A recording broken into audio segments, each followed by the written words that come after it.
السلام علیکم عزیز ناظرین، پیارے دوستوں، بہنوں، بھائیوں اور بزرگوں، میں حافظ صفدر نواز ایڈوکیٹ آپ کو اپنے اسلامی چینل کے اندر خوش آمدید کہتا ہوں، اور ہر روز کی طرح آج بھی ہم انشاءاللہ پارہ نمبر 28 سورۃ الطلاق کی آیات نمبر 1 تا 3 تک کی تلاوت، ترجمہ، تفسیر اور شان نزول پڑھنے کی شروعات کریں گے۔ تلاوت شروع کرنے سے پہلے ہم درود شریف پڑھتے ہیں، آپ بھی میرے ساتھ پڑھیں۔ اللهم صل على محمد وعلى آل محمد كما صليت على إبراهيم وعلى آل إبراهيم إنك حميد مجيد۔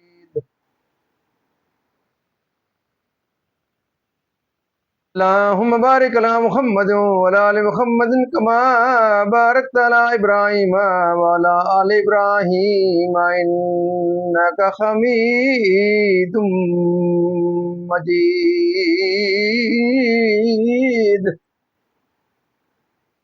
ما بعد فأعوذ بالله من الشيطان الرجيم، بسم الله الرحمن الرحيم۔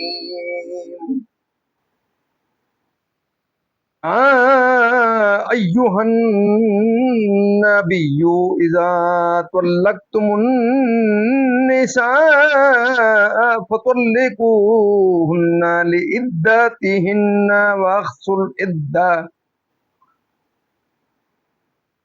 وأحصوا العدة واتقوا الله ربكم لا تخرجوهن من بيوتهن ولا يخرجن إلا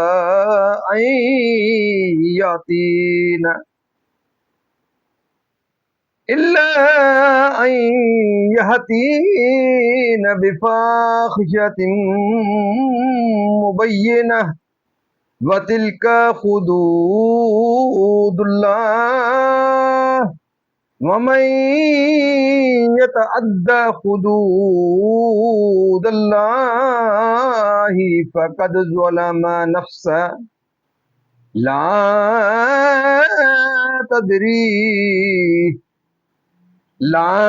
تدري لعل الله يحدث بعد ذلك أمرا فإذا بلغنا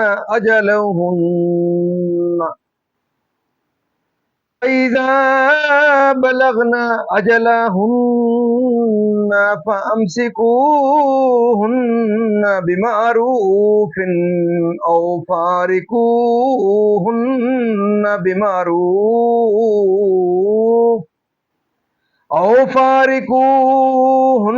بمعروف وأشهدوا ذوي عدل منكم وأقيموا الشهادة لله ذلكم يوعظ به من كان يؤمن بالله واليوم الآخر ومن يتق الله يجعل له مخرجا ويرزقه من حيث لا يحتسب ومن يتوكل على الله فهو حسبه إن الله بالغ أمري قد جعل الله لكل شيء قدرا صدق اللہ العظیم۔ سورۃ الطلاق ترجمہ۔ سورۃ الطلاق مدنی ہے، اللہ کے نام سے شروع جو نہایت مہربان رحم والا۔ اس میں 12 آیتیں اور 2 رکوع ہیں۔ اے نبی، جب تم لوگ عورتوں کو طلاق دو تو ان کی عدت کے وقت پر انہیں طلاق دو، اور عدت کا شمار رکھو اور اپنے رب سے ڈرو۔ इद्दत में उन्हें उनके घरों से न निकालो और न वो आप निकलें, मगर ये कि कोई शरीफ बेहयाई की बात लाएं, और ये अल्लाह की हदें हैं, और जो अल्लाह की हदों से आगे बढ़ा बेशक उसने अपनी जान पर जुल्म किया।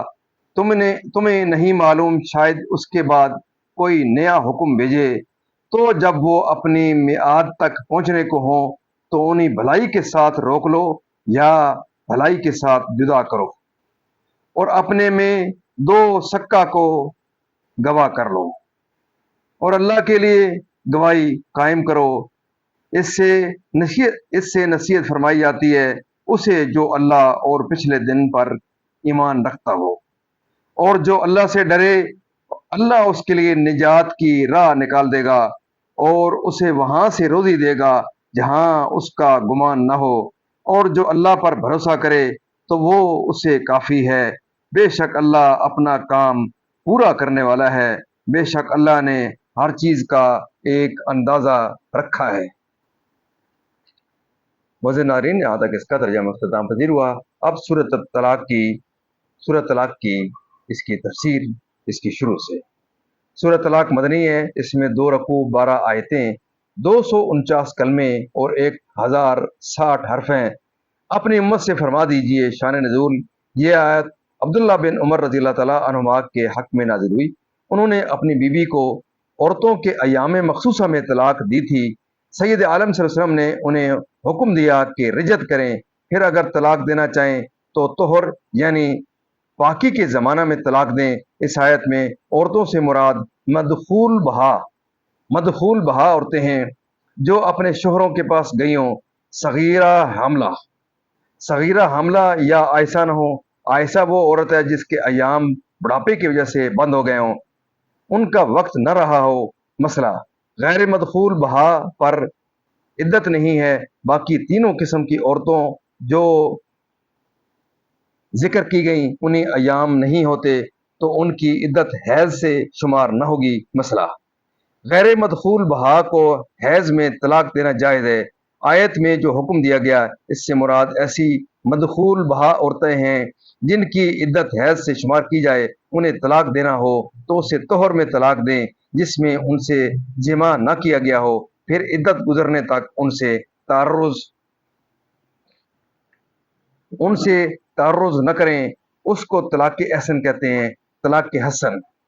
गैर मोता औरत यानी जिससे शोहर ने कुर्बत न की हो उसको एक तलाक देना तलाक हसन है, ख्वाह ये तलाक हैज में हो। और मोता औरत अगर साहिब हैज हो तो उसे 3 तलाकें ऐसे 3 तोहरों में देना जिसमें उससे कुर्बत न की हो, तलाक हसन है। और अगर मोता साहिब हैज न हो तो उसको 3 तलाकें 3 महीनों में देना तलाक हसन है। तलाक की बिदई हालत हैज में तलाक देना या ऐसे तोहर में तलाक देना जिसमें कुर्बत की गई हो, तलाक की बदी है। ऐसे ही एक तोहर में 3 या 2 तलाकें यक बारगी या 2 मरतबा में देना तलाक की बदई है, अगरचे इस तोहर में वती ना की गई हो। मसला तलाक बिदई मकरू है मगर वाक़ हो जाती है, और ऐसी तलाक देने वाला गुनाहगार होता है।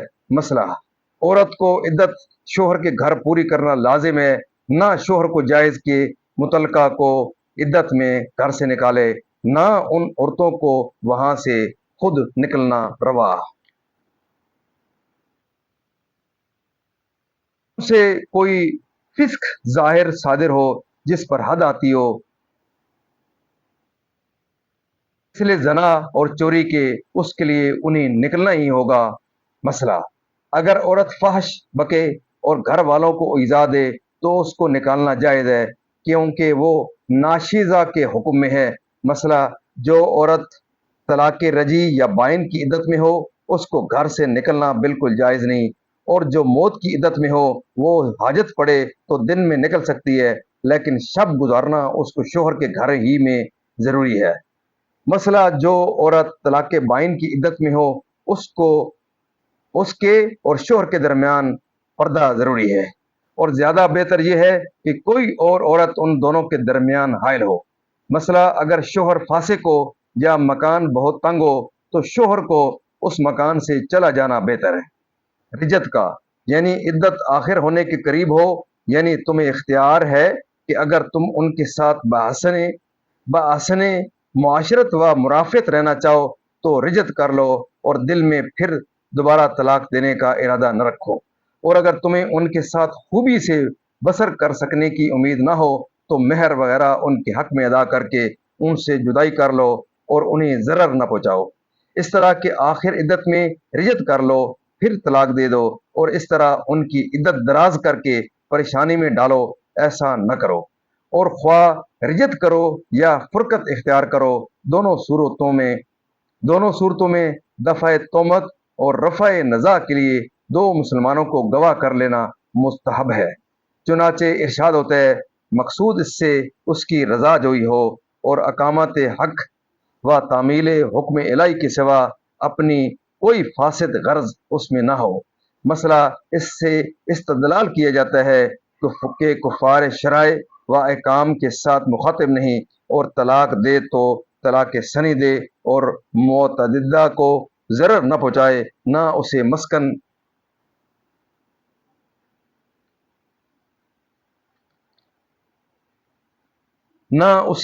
मस्कन से निकाले और हस्बे हुक्म इलाही मुसलमानों को गवाह कर ले, जिससे वो दुनिया व आखरत के गमों से खलास पाए और हर तंगी व परेशानी से महफूज रहे। सैयद आलम सल्लल्लाहु अलैहि वसल्लम से मरवी है कि जो शख्स इस आयत को पढ़े अल्लाह ताला उसके लिए शुबहात दुनिया, गमरात मौत व शदाहिद रोज़े क़यामत से खलासी की राह निकालेगा। और इस आयत की निस्बत सैयद आलम सल्लल्लाहु अलैहि वसल्लम ने भी ये फरमाया कि मेरे इल्म में एक ऐसी आयत है जिसे लोग महफूज कर लें तो उनकी हर ज़रूरत व हाजत के लिए काफ़ी है। शान नज़ूल, औफ बिन मालिक के फर्जंद को मुशरिकीन ने कैद कर लिया तो औफ नबी करीम सल्लल्लाहु अलैहि वसल्लम की खिदमत में हाजिर हुए और उन्होंने ये भी अर्ज़ किया कि मेरा बेटा मुशरिकीन ने कैद कर लिया है और उसी के साथ अपनी मोहताजी व नादारी की शिकायत की। सैयद आलम सल्लल्लाहु अलैहि वसल्लम ने फरमाया कि अल्लाह ताला का डर रखो और सब्र करो और कसरत से ला हौला वला कुव्वत इल्ला बिल्लाहिल अलिय्युल अज़ीम पढ़ते रहो। औफ ने घर आकर अपनी बीबी से ये कहा और दोनों ने पढ़ना शुरू किया। वो पढ़ ही रहे थे कि बेटे ने दरवाज़ा खटखटाया। दुश्मन गाफिल हो गया था, उसने मौका पाया, कैद से निकल भागा और चलते हुए 4000 बकरियां भी दुश्मन की साथ ले आया। औफ ने खिदमत अकदस में हाजिर होकर दरियाफ्त किया कि क्या ये बकरियां उनके लिए हलाल हैं। हजूर ने इजाज़त दे दी और ये आयत नाजिल हुई, दोनों जहान में बूढ़ी हो जाने की वजह से बूढ़ी हो जाने की वजह से को वो सने अयास को पहुंच गई हो। सने अयास एक कौल बचपन और एक कौल में 60 साल की उम्र है और असा ये है कि जिस उम्र में भी हैज मुनक़ता हो जाए वही सने अयास है।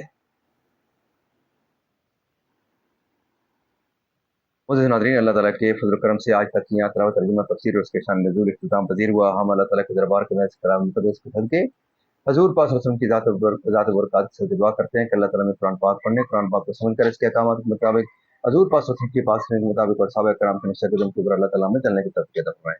अल्लाह ताला तमाम परेशानियां दूर फरमाए, तमाम बीमार को शिफ़ाए कामिला अता फरमाए, तमाम मरहूमीन को अल्लाह ताला जन्नत फिरदौस में आला बाला मकाम अता फरमाए। आप तमाम मुझे नाज़रीन से ये सलाह है कि आप ज़रूर इस प्रोग्राम को भी देखें, अपने बच्चों को तलकीन करें, अपने दोस्तों अजीज़ व अक़ारिब को इस प्रोग्राम को जो एक सदका जारिया है, इसको सदका जारिया समझते हुए आगे दोस्तों के साथ शेयर करें। अल्लाह ताला आपकी ज़िंदगी में खैर बरकत अता फरमाए। और दिन क़यामत में दुआ करता हूँ कि अल्लाह ताला मुझे और आपको अल्लाह ताला के दरबार के अंदर हज़ूर पाक सल्लल्लाहु अलैहि वसल्लम की शफ़ाअत नसीब फरमाए। आमीन सुम्मा आमीन।